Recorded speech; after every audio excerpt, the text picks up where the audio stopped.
Example number 2, solving a problem with a cubic regression function. The following table shows the average retail price of gasoline per liter for a selection of years in a 30-year period beginning in 1979. Here's our table, and please note that years after 1979 continues on here. So this is our independent, this would go in L1. This is our dependent, which would go in L2. Independent in L1. Dependent in L2. So the question, as per usual, use technology to graph the data as a scatter plot. Which polynomial function could be used to model this data? Determine the cubic regression equation that models the data. Use your equation to estimate the average gas in 1984 and 1985.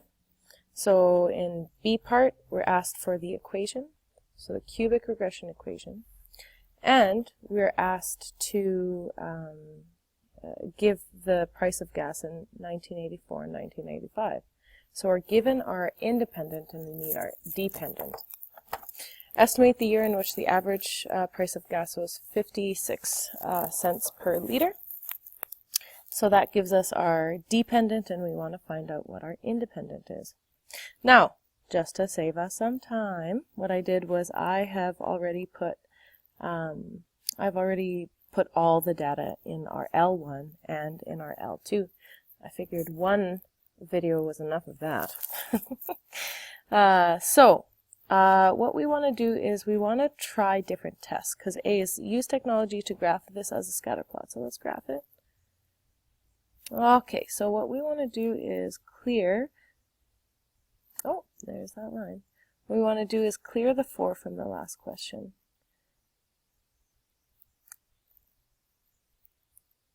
And actually clear our x from the last question as well. Clear. And clear. Good. So let's just see where these scatter plots are. So what we need to do is we need to change our window settings. Our independent goes from 0 to 29, so if we go 0 to 30, that would probably be good. And our y min being 0 and our y max being $1.15. So if we go to 150, I think we should be able to see. Yeah. So I'm just looking at this right now, and I'm noticing that there are some, there's like a double curve that's happening here. Even though it's always just increasing, it's changing. So when we look at the data like this, we can say that it's not going to be a parabola, okay, because it goes down, and it's not quite going to be a line. It is going to be the curvy cubic.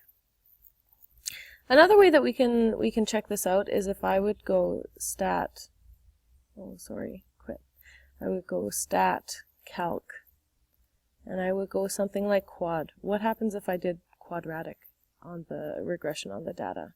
So I would go second L1, comma, second L2, comma, vars, y vars, enter, enter, enter. So that puts the function, the cubic function, into y1. Now our r squared value is 0.92 essentially. So let's see the graph of it. Okay, so we're noticing that it approximates this all right, but there could be a better function that approximates it. So what I'm going to do is I'm just going to go back to, I'm going to quit this. I'm going to go back, I'm going to make note this, okay, 0.91. Let's try to do a cubic regression on it. So calc, and instead of going to quadratic, I'm going to go to cubic. Enter, L1, comma, L2, comma, vars, y vars, enter, enter, enter. Look at our R value here. It's 0.99 or 0.98. 0.988. So that's much better. And when we look at the graph, look at that. The curve hugs the data points much better than in our quadratic. So we have done A. And what polynomial function can be used? Cubic. Because the regression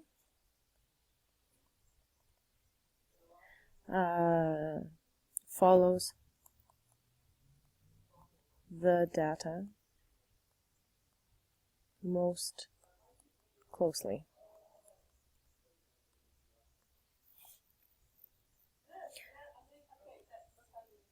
So let's determine the cubic regression. We know that we're going to have y equals something to the power of 3, something to the power of 2, plus or minus something to the x, plus or minus a constant. So we're going to go back, quit. So for cubic, we're going to say 0.012, 0.012 minus 0.465 minus 0.465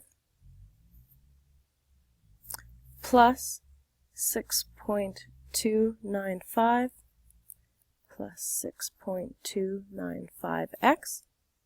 That's a coefficient in front of the x. And our d, our constant here, is plus 23.452. Plus 23.452. You're noticing that I'm giving 3 decimal places for every single one. Now, it's giving us our independent, and it wants our dependent. So we're going to use our second trace value method. Remember, when it's giving us our dependent and asking for an independent value, we use the intersection method. So we're going to find out when x equals 1984 and when x equals 1985.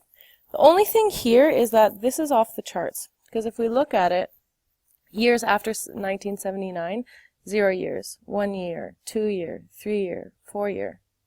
So in 1984, we have years after 1979. We have 1980, 1981, 1982, 1983, 1984, and 1985. So 0 years after, 1 year, 2 years, 3 years, 4 years, 5 years. This is actually when, on our graph, it's going to be x equals 5. And this one here is actually going to be x equals 6. So 0, 0, 1, 2, 3, 4, 5, 6. So when x equals 5, what does our graph equal? So second trace value 5 equals, it is 44.849 cents. Let me just double 894.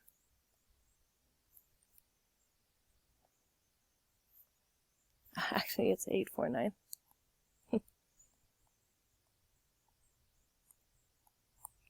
And in 1985, so that's when our y equals, so our x equals 6. We're saying 47.152.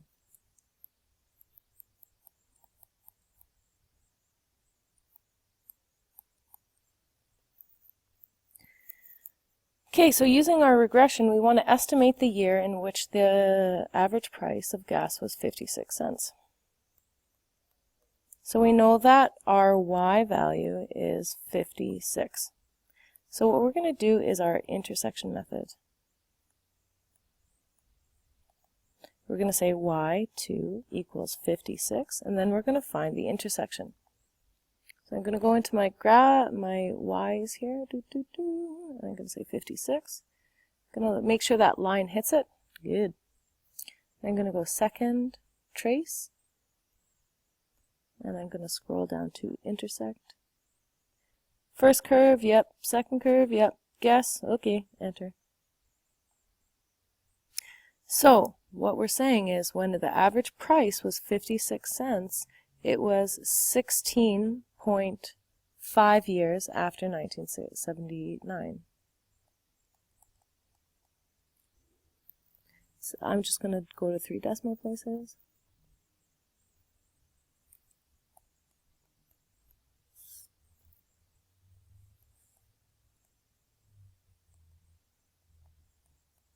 So that means we would take 1979 and we would add 16, and that would be 1995. So in 1995, the average price of gas would be 56 cents.